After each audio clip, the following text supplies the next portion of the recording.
What's up, Westside students? I hope you're having an awesome week. We are in week 3 of a series called That's What He Said. And in this series, we've looked at 2 of the I am statements found in John. The first week, we looked at how Jesus is the bread of life. And then last week, we talked about how Jesus is the only way to God. And this week, I want to talk to you about how Jesus is the good shepherd.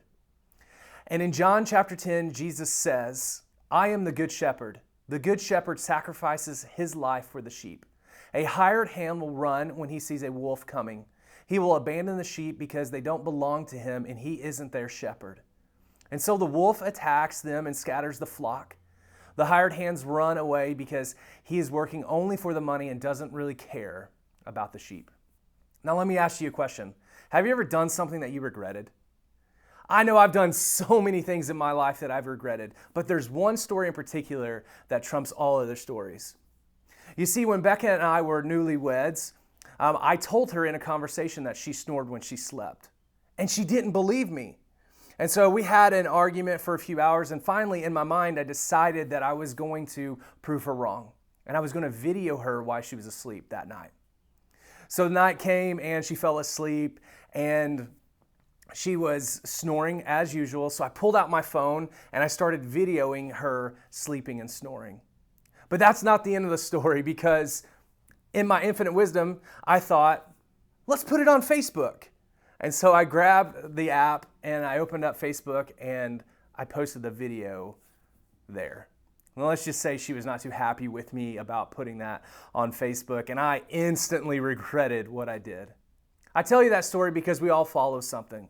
Whether it's a friend or family member, we have voices speaking into our lives all the time.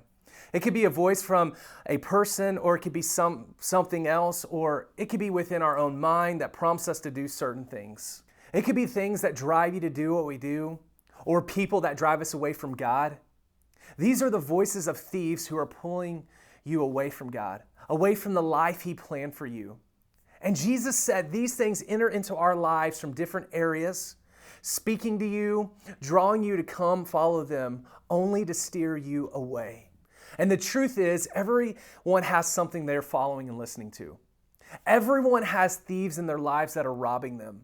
And Jesus is saying, if it's not me, not from me, it's a thief, and it will only hurt you in the end. And that's why Jesus continues by saying, I am the good shepherd. I know my own sheep, and they know me. Just as my Father knows me and I know the Father, so I sacrifice my life for the sheep. I have other sheep too that are not in the sheepfold. I must bring them also. They will listen to my voice, and there will be one flock with one shepherd. I honestly love the concept of Jesus being the good shepherd. And during Jesus' day, being a shepherd was intense.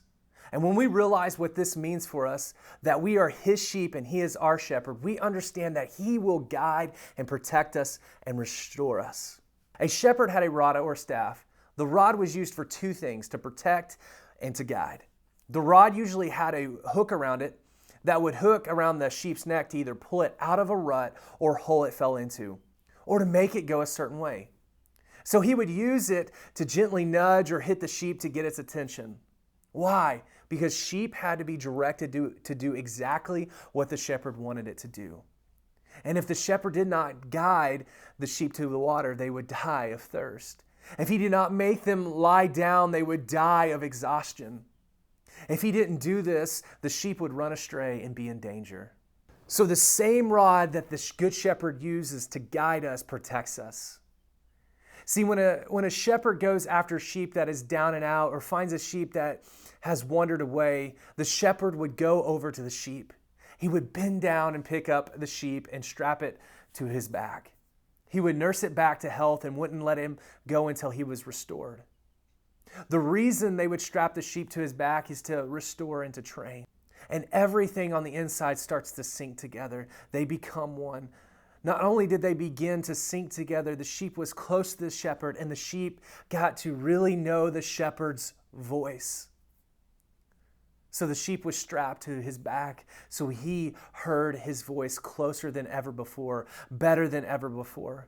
You see, the reason the shepherd would do this is because when the sheep is brought back and restored, the sheep was so in tune with the shepherd, the sheep knows the shepherd's voice.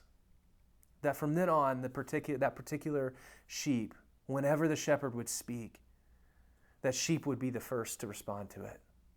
It would be the first one to follow when the shepherd calls because it got to spend intimate time with the shepherd.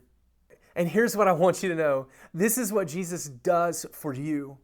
When you are broken, when you have strayed away from Him, when there are circumstances in your life that leave you down, when there's circumstances in your family or with your friends or in your life, we can look to Jesus. Why? Because He is the Good Shepherd, and He wants us to be with Him daily. And when we grasp this, we become in tune with Him. Your heartbeat becomes one. You are being held because you're being held so close to Jesus that you understand what His voice sounds like. And you get so close to the shepherd that when you are restored, when you are the first one to respond because you know what His voice sounds like. Why? Because you've spent time with Him. So Jesus is the Good Shepherd. He guides, He protects, and He restores. And so my question for you tonight is simply this. Do you know the shepherd's voice in your life? If not, here's my question for you. Do you want to know it?